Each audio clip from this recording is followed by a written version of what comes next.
Dear students, कल तक के जो लेक्चर्स थे उनमें हमने चैप्टर 1 और चैप्टर 2 कंप्लीट कर लिया है और आज हम स्टार्ट करने जा रहे हैं थर्ड चैप्टर जो है क्लासिफिकेशन ऑफ कंपनीज़, कंपनियों का वर्गीकरण।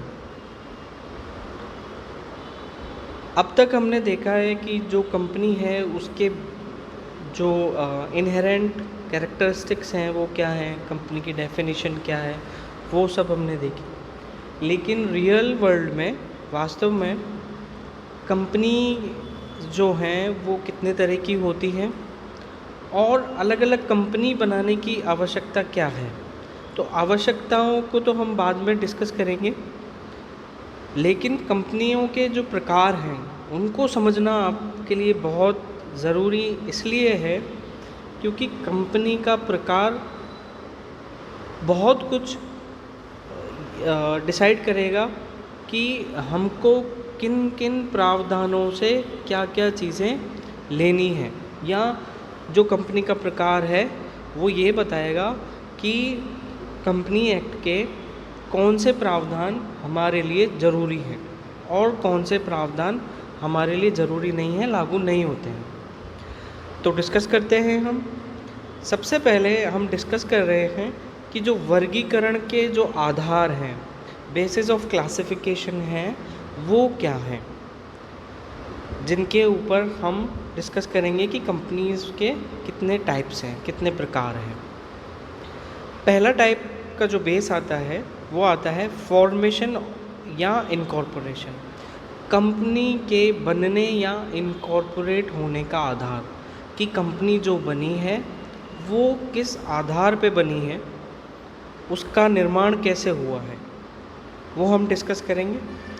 दूसरा आधार हमें मिलता है लायबिलिटी ऑफ मेंबर्स, जो कंपनी के मेंबर्स हैं उनके क्या दायित्व हैं, दायित्व की सीमा क्या है, क्या असीमित दायित्व हैं और उन दायित्वों में क्या क्या शामिल है। तीसरा हम अध्ययन करेंगे नंबर ऑफ मेंबर्स के आधार पर कि किसी कंपनी में कितने कितने मेंबर्स हो सकते हैं, मिनिमम कितने होने चाहिए, मैक्सिमम कितने होने चाहिए, उनके आधार पर भी कंपनी को वर्गीकृत किया गया है।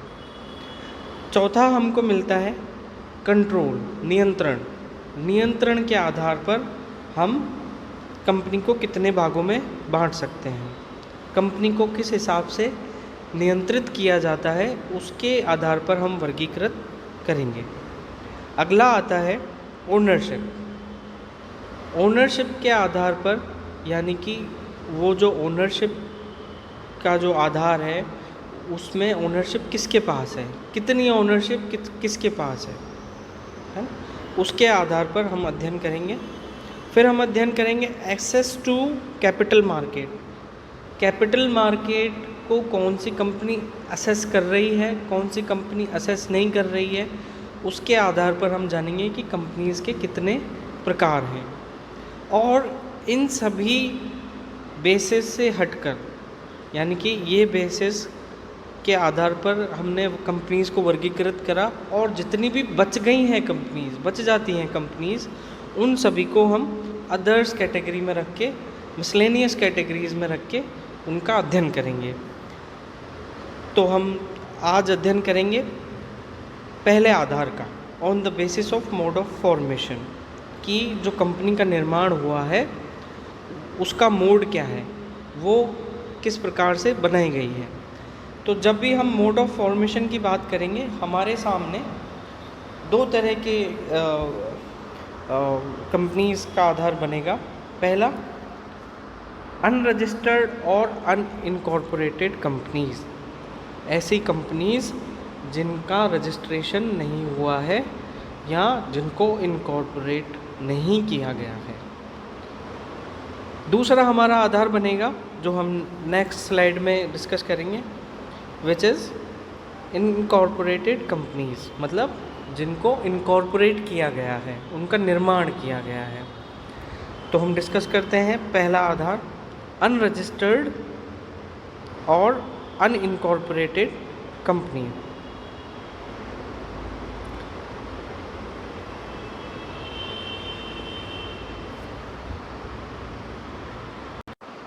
अनरजिस्टर्ड या अनइनकॉर्पोरेटेड कंपनीज़ वो कंपनीज़ हैं जिनका रजिस्ट्रेशन नहीं हुआ है। मैंने इसको वापस रिपीट किया है।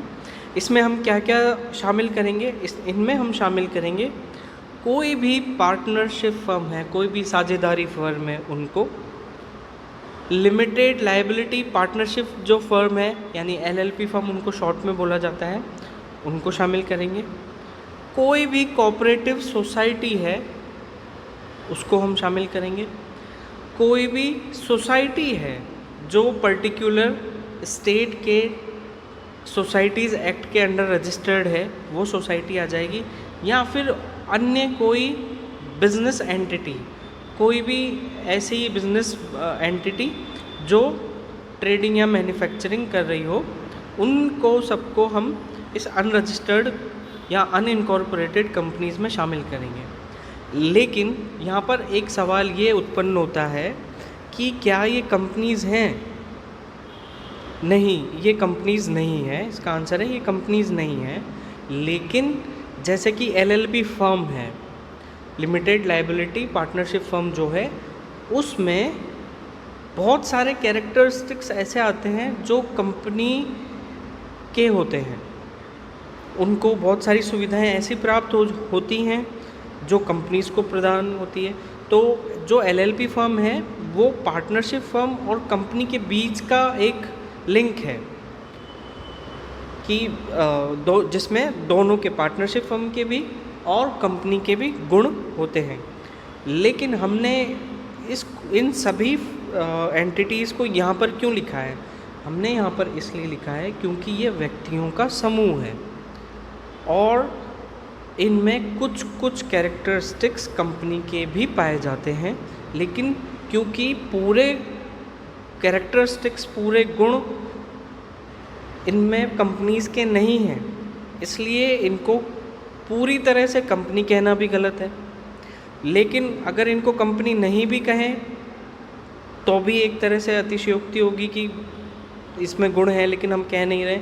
इसलिए हमने इनको अलग कैटेगरी बना के रख दिया है, जिसको हमने कहा है अनरजिस्टर्ड और अनइनकॉर्पोरेटेड कंपनीज़। नेक्स्ट आता है इनकॉर्पोरेटेड कंपनीज़। अब इनकॉर्पोरेशन तो हो रहा है, निर्माण तो हो रहा है, लेकिन किस वे में हो रहा है उसके हिसाब से हमने कंपनीज़ को क्लासिफाई कर दिया है। पहला आता है companies incorporated by royal charter, जहाँ पर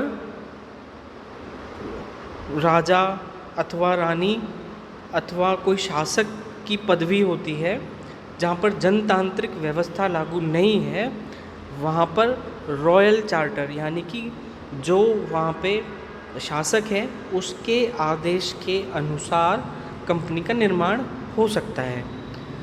आप ईस्ट इंडिया कंपनी और बैंक ऑफ इंग्लैंड के नाम से भलीभांति परिचित होंगे, जो कि मोनार्च यानी कि जो शासक हैं उसके ऑर्डर से वो बनाए गए थे। उन्होंने आदेश दिया था कि इस तरह की कंपनी और इस तरह की बैंक बनाई जाए, तो इनका निर्माण किया गया। जहाँ पर जनतांत्रिक व्यवस्था है वहाँ पर कंपनीज़ को रॉयल चार्टर के तरीके से नहीं बनाया जाता है। वर्ल्ड में मैक्सिमम जगह रॉयल चार्टर के थ्रू कंपनीज़ का निर्माण नहीं होता है। नेक्स्ट आता है companies formed under special status और स्टैट्यूटरी कंपनीज़। जो विधायिका होती है यानी कि जो लेजिस्लेशन है, उस लेजिस्लेचर के थ्रू किसी एक्ट, किसी बिल का निर्माण करके फिर कंपनी को बनाया जाए तो उन कंपनी को कहा जाता है स्टैट्यूटरीज कंपनी।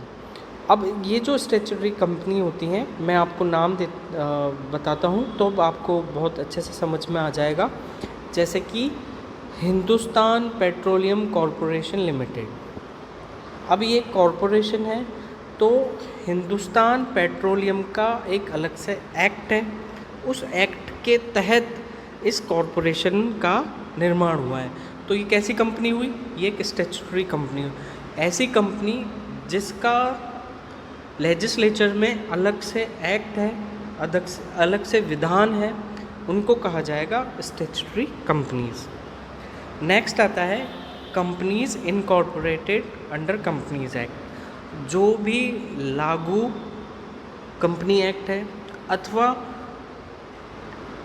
इस लागू एक्ट जो अभी लागू है, इस एक्ट के पहले का कोई कंपनी एक्ट है, यदि कंपनी उन एक्ट के तहत बनाई जाती है तो वो इस कैटेगरी में आएगी, इस कैटेगरी में फॉल होगी।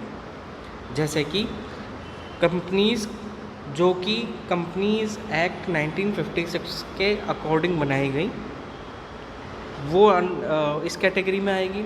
या जो कंपनीज कंपनी एक्ट 2013 के अधीन बनाई गई, वो इस कैटेगरी में आएंगी।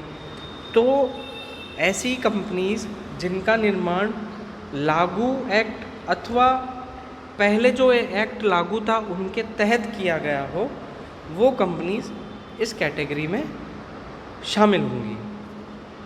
तो आशा है कि आपको ये क्लासिफिकेशन का जो बेस है वो समझ में आया होगा। कल हम डिस्कस करेंगे लायबिलिटी ऑफ मेंबर्स के बेस पर कंपनी का वर्गीकरण हम किस प्रकार करते हैं। Thank you.